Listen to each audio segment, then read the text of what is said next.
What's up, fam loan officers? Welcome to our third interview, Funding Billions with Fenoglio.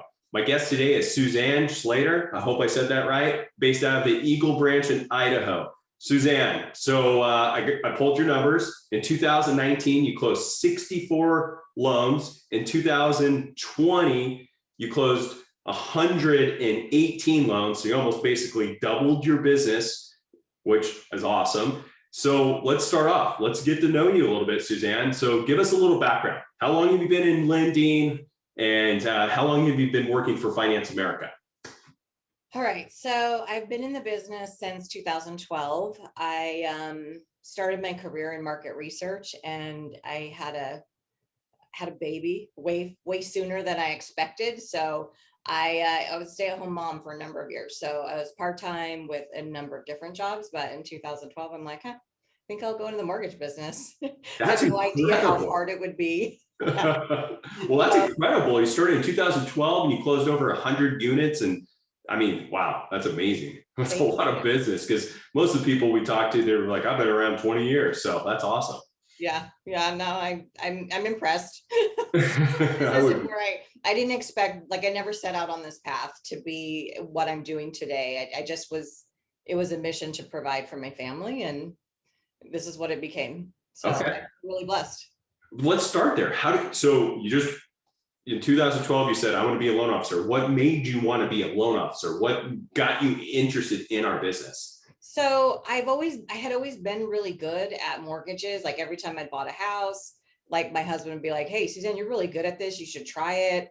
And then when my son went to school, I was like, well, I kind of need something to keep me busier. And so I was interviewing for jobs and I couldn't find anything. I'm a college graduate and the job market sucked.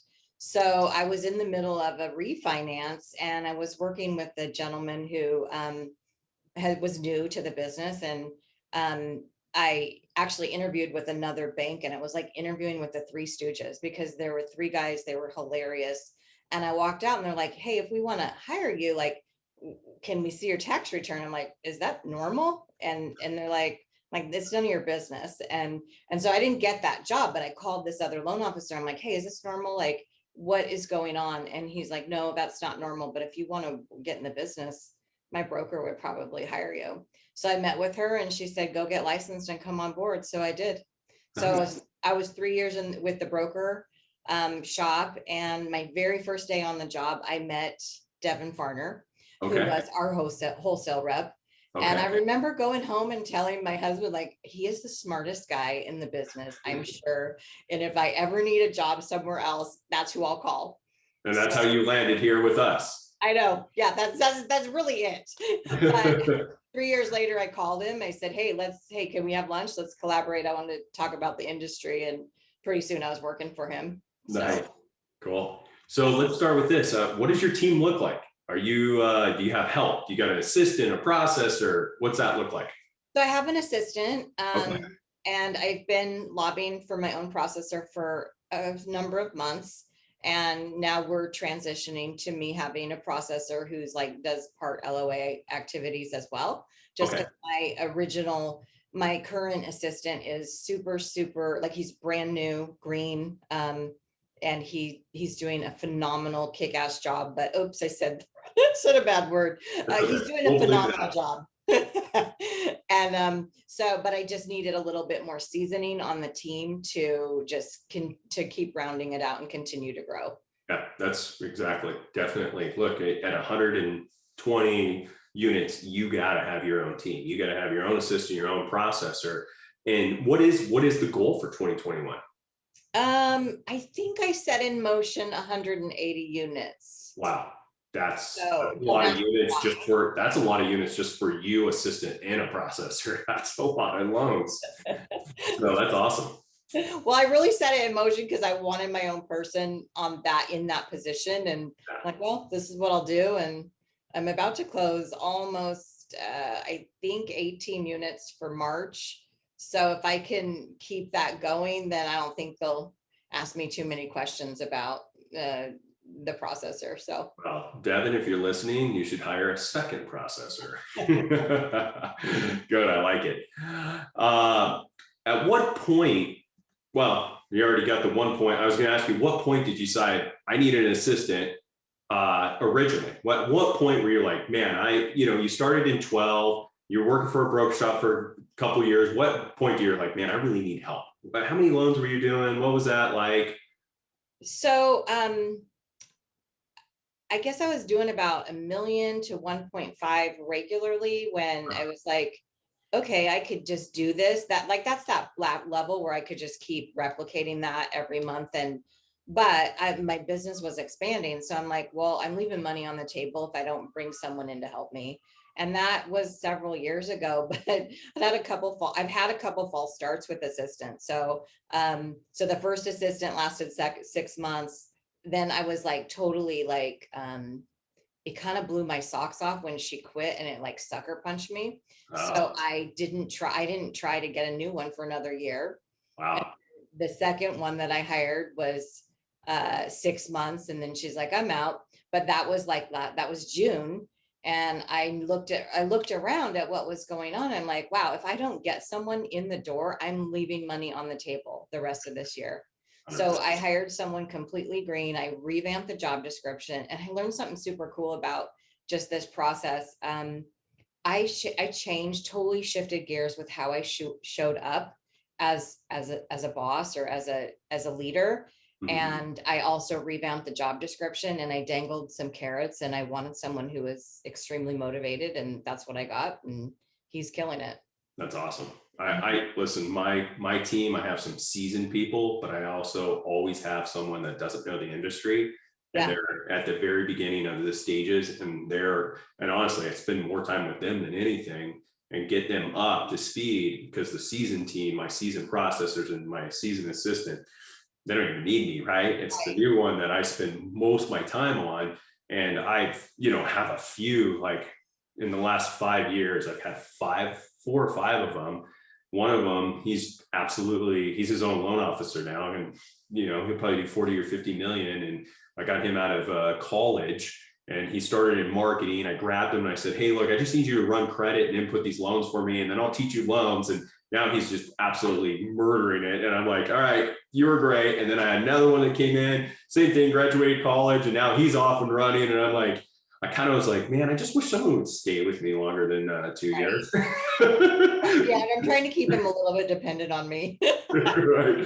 But yeah, no, but it's great. I actually prefer them not knowing anything Yeah. in that position, right? Because I'm like, look, you're going to do some stuff you're not going to love to do, right? You're going to run and go do this. You're going to get that. You're going to do that. And, if someone has some experience, they're like, I'm just running credit. I'm, doing credit repair. I'm doing whatever it is, right? And so I kind of like someone new. So like they have no baggage is what I like to say.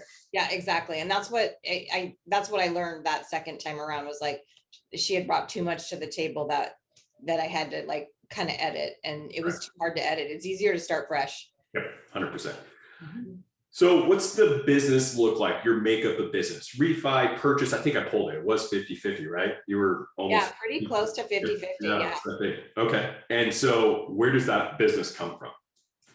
So the refis, well, they both come from the same places for the most part, which is I made an early decision that I did not like internet leads. I actually was very good at converting them. Okay. I would buy, because when I was at the broker shop, it was kind of my own expense account ish. So I'd buy like 20 leads at a time. If I converted one, I'd buy 20 more. And I was converting 1 in 20, which is actually a high, but I was Perfect. like, no, I can't stand it. So I joined a leads group, and in the leads group, I've never found one like that since, but it was phenomenal. It really started my business. And I was in that group for like 2 years. And I remember when they didn't have a real estate agent, and there were like several that came by, and I was like, oh, please don't stay, please don't stay. And then one day someone came by who I'm like, okay, this is the one. I hope she stays. And I took her out for lunch, and honestly, that she's like one of my best friends now. But we collaborated our businesses and our business strategy. I've learned a ton from her. And then that group also just, it kind of just, I have so much business that I can attribute back to that group and those early, I don't know, early loans that I did. Yeah. So So is it kind of like a BNI group is what it is? Like it a was business like networking group? yeah, it was an offshoot of a BNI, but it was like, we hate BNI, so we're not going to So do they, okay, got it. Yeah, when you said leads group, I was like, I don't even know what that is, but you have like an insurance agent, a financial planner, and all that stuff. Okay, cool. But it also gave me kind of like talking points. It helped me like learn my story and what my shtick was. And Your why. yeah. And now it rolls off a lot easier than it's real. But Good. at the time there, we have that line, we call it fake it till you make it. And there was a lot of that for like years, right? I like it. Fake it till you make it. No, Yeah. you know what? That's a great story because a lot of people that are new in this industry, they don't know where to start, right? Where are you going to, besides your friends and family, right? Where do you go? And I agree. We call it BNI down here, right? That's a great place to go, but you have to have committed people and getting the right people, right? Like you said, your realtor, you're like, net pass. Oh, I hope you stay, right? And that's something that is, that's a great tip for our FAM loan officers that are looking to grow their business that can't find, they just don't have an idea, creating their own BNI group, right? Exactly. That's perfect. So that's good. Let's go to this one right here. What do you think keeps them coming back, right? You said you had the one realtor that became your friend. Was it the relationship you have with her? Or, I mean, give me that. What brings them back to you? What brings them keep coming back and keep referring? So Mindy just introduced me to a lot of other agents. Like she's out and about. So she's like, hey, you got to meet so-and-so, or we'd go to some event and she's like, oh, you got to meet, she'd scan the room and be like, hey, go meet that person. So that was a part of it, was just getting in front of the right agents who do business the way I do, which I do it like, I actually went to what Windermere calls a ninja installation. It was a room full of agents taking a class, like a 3-day class.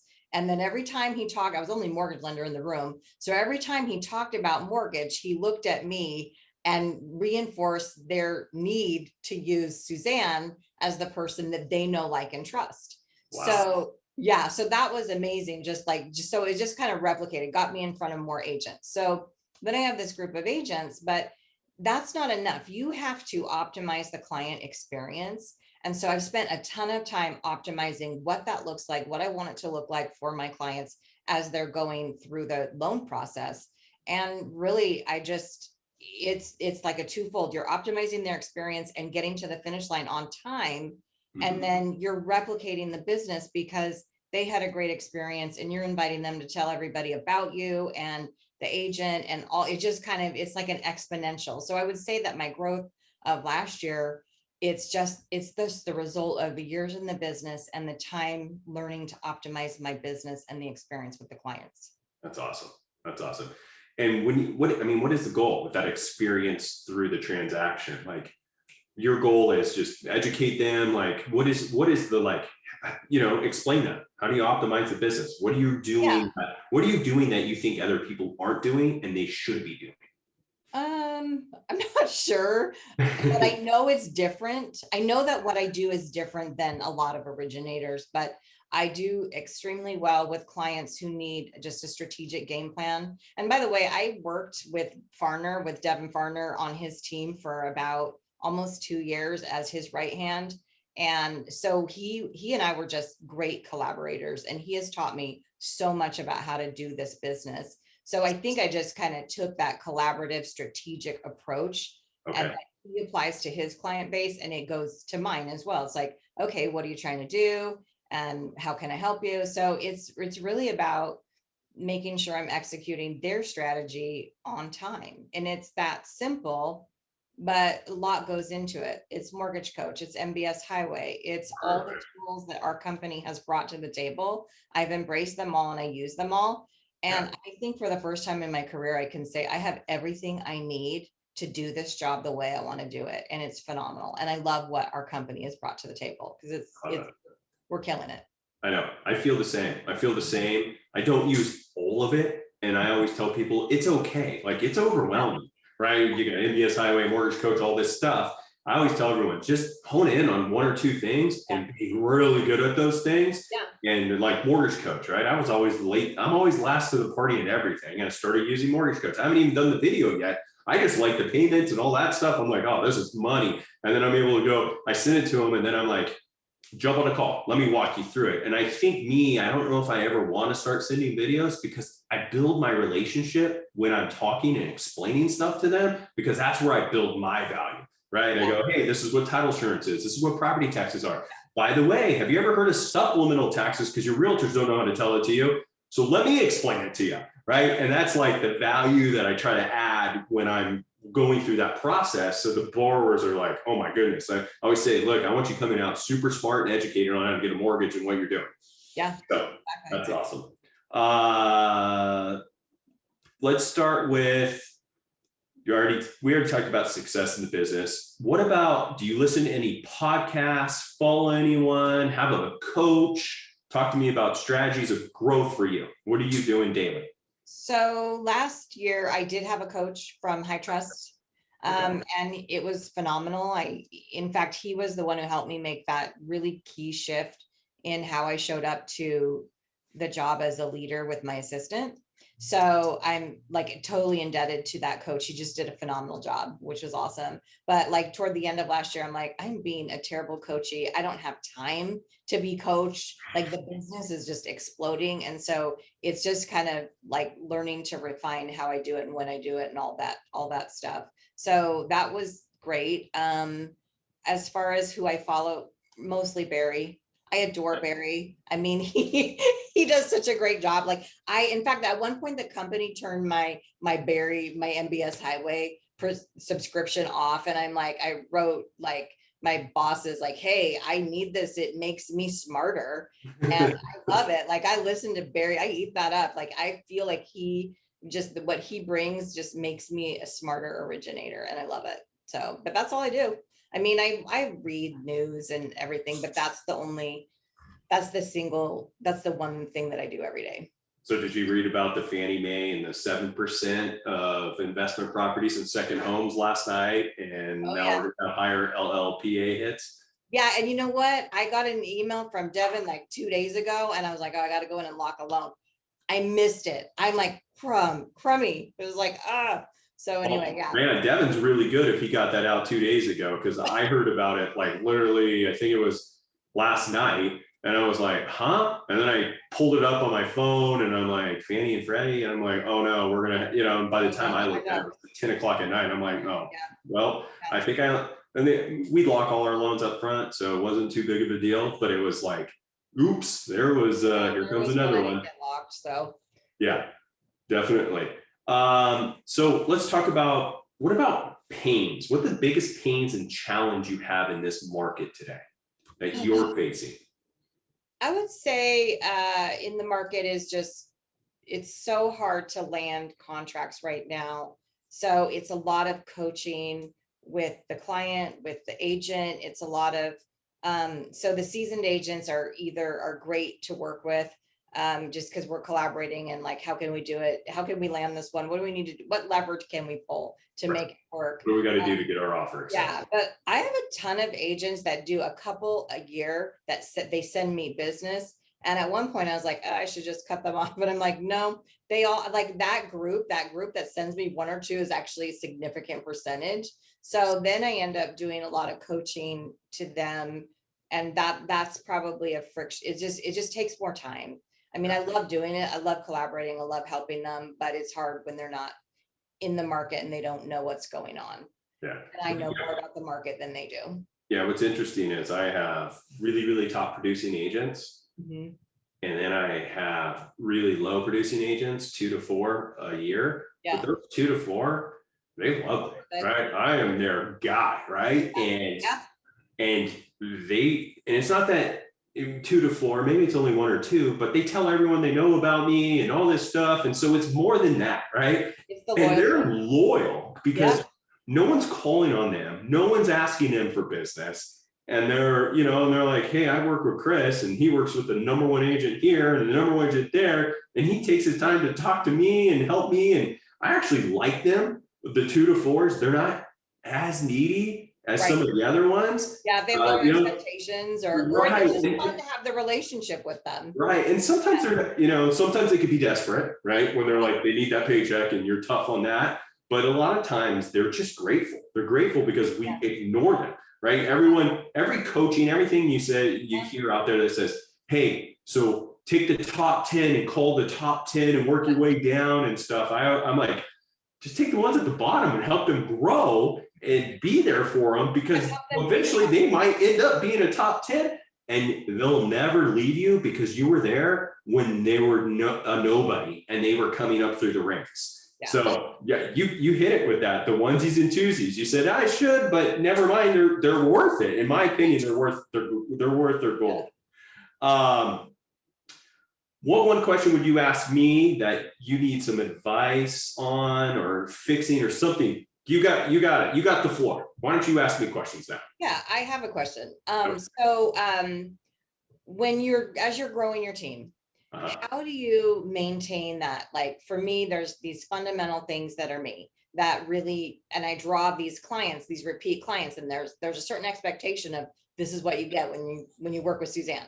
So yes. How do I maintain that while growing? How do I optimize, like continue to optimize their experience, even as I'm adding additional responsibilities to the team? It's a great question. And that's taken me years. I think Jeff asked me the same question on our last interview. Was one, I'm a control freak and I had to learn to let go. I had to learn to let go of the little things, but I'm not letting go the conversation. I'm not letting go building the rapport with the client, like mortgage coach, right? I actually don't do it. I have someone that builds it for me. They send it to me. I send it to them. I'm maximizing my time. I don't even have a username or password to log into 2X, but I do look into Byte sometimes on stuff because I like price through there, but I don't use, I'm not in the day-to-day system. I try to stay away from it as much as I possibly can. So I am doing what's the best, and my best use is really dealing with the clients, making them feel warm and fuzzy and building rapport. And so when I grow, I'm growing the back end of the shop where they can do, so I can just go, hey, do this. 5 contracts come in today. Okay, perfect, great. I send it out, team builds it, puts it together, gets it, prices it out. I get on the phone, I spend 10, 15 minutes, go over options, rates, lock them over the phone, make them feel comfortable, and then I hand them off to the processing in the team. Now, I don't call my processors, I call them my loan partners. And I tell them, I go, look, listen, if you're working with Melanie, Shelly, whoever it is, just know it's me, right? If they're asking you for something, and they know that. And so it's really enabled me to do more, right? And I think that's the hardest part, is letting go the little things. Like a lot of loan officers don't know what those little things are. And they have to figure out, what is that little thing that I do that I can let go? I don't, so there's that. And then the second part is, as I grew, I got junior loan officers, right? And I'm training these guys. On the purchase, I'm a control freak. I'm not really letting them touch it. Once in a while, I will. On a refi, the client already experienced us. They know us. They already love us. Yeah. So now I'm totally fine with them quoting out rates, following up with the client, chasing the documentation, and going, hey, thanks, Chris and I enjoy working with you, blah, blah, blah. And that has really freed me up. I hired a kid last year, and he just focused on the emails coming in. And at the end of the year, he goes, I closed 91 transactions that came in for you. I was like, holy cow, that's a ton. And they were all only past clients that we had a good relationship with. And most of the time, a second, third, fourth time closing their loan. So I was like, they're perfect. Now, if they're self-employed, doctor, pain in the butt, I'm like, I'm not subjecting that to one of those guys. I'm like, look, I'll deal with that one. So that's really how I do it. I look at it and go, what can I do? And how do can I take this and get it off my plate? Right? If I can take this and get it off my plate and it doesn't really need me, then that's really helped me in my business. But honestly, it took me 12 years. I was a control freak for 12 years. When you get it off your plate, is it an email? What's that look like when you're transitioning it to someone on the team? Yeah, I mean, literally, I wake up in the morning and we go through the list of the pipeline. Like today, like I said, I got 5 new contracts. I emailed them out and said, here's what we're doing with all of them. And it's morning, I'm up in the morning and it's boom, they're off my plate. And then I'm going to come back this afternoon and then, tackle them because they're going to be dialed in the system. I'll have my rate, they'll have everything ready to go. And right now I'm just fielding calls, taking whatever I need to do for the day, putting out any fires. But the team's building I mean, I'm not working in the loan, right? You know what I mean? They always say working on the business and working in the business. I really don't work in the business. Yeah. I'm working on the business. Yeah, that's awesome. I love it. Yeah. So here's one. So that one thing I want to do. I mean, you guys have any other questions? We're almost at our 30 minutes. Okay. No, we're good. Okay, cool. So Finance Miracle Loan Officers, I always want to leave you guys with a tip. So the last 2 times, the last 2 interviews, I left you with one. This one, I'm going to change it up a little bit and not give you a product. This is more for what I do at the end of closing. So most of my business, after I close a transaction, I would say 80% of the time, that client refers me someone without me actually begging them or asking them. I'm not a guy that goes out and says, oh, do you know someone? Send me 3 people. Nope. Your actions speak louder than your words. And so one of the big things I always do is customize gifts. And what I mean that is, for example, and I'm not going to lie, when there's a woman involved, a husband and wife buying a house, and they're pretty involved in the transaction, I always send them Tiffany wine glasses. My 5-star reviews are out of control on Yelp and Zillow and Google because I send I don't know how much it costs, $60 for nice Tiffany wine glasses, but they get the nice blue box. And I'm telling you, they're like, oh my gosh, you sent me wine glasses. So that's one thing I always do is really customize the gift. I'll give you an example. What happens if you don't have, it's a guy. I had a guy, that young dude, and after I closed his transaction, he's like, Chris, I want to buy you a beer, blah, blah, blah. Well, what I did for him was I got him the manly gift basket and found like 805 beer and sent him a whole bunch of beer. Trust me, that guy sent me 3 of his friends literally a week later. And then, another example I did, past client, I've already done the Tiffany glasses, I've already done the beer, I've already done this. They bought, I don't know, I think it was like their 7th loan with me. They ended up buying a second home in Lake Arrowhead. And what I did was I just went online, I found a map, like a painting of a map of Lake Arrowhead, and it was very inexpensive. And I bought that as a closing gift and sent it to their house. Those little things like there it's so much gold, because your client that you close right then and there, they're going to tell you more people about you than the realtor just did, right? Because the realtor's job is to keep prospecting. But that client, they're going to go on social media and say, hey, we just bought our second home. And all their friends and family, they're going to have 100, 200 likes, whatever. And they're going to ask you, well, who did you use? Da, da, da, da. And they're going to go, I used my guy, right? He was amazing. By the way, I got Tiffany wine glass, right? And that right there, if you guys take anything out of this, is you should always have something going to them, thanking them for choosing you, and something personalized. Don't just send them, the cutting board stuff. I don't really think people like that. So anyway, Susanna, do you got anything for me? No, that was great. Thank you so much. I love those tips. That's awesome. Do you send anything to anyone? Oh yeah. Okay. Right now we have a really cool Idaho that says home sweet home, and there you go. So many transplants coming here, so they all love that. So yeah, welcome to Idaho. Well, hey, congratulations on your 2020 numbers. I'm excited for you for 2021, and we're super happy you joined us today. Funding Billions with Fenoglio, and we will see you guys next week, hopefully.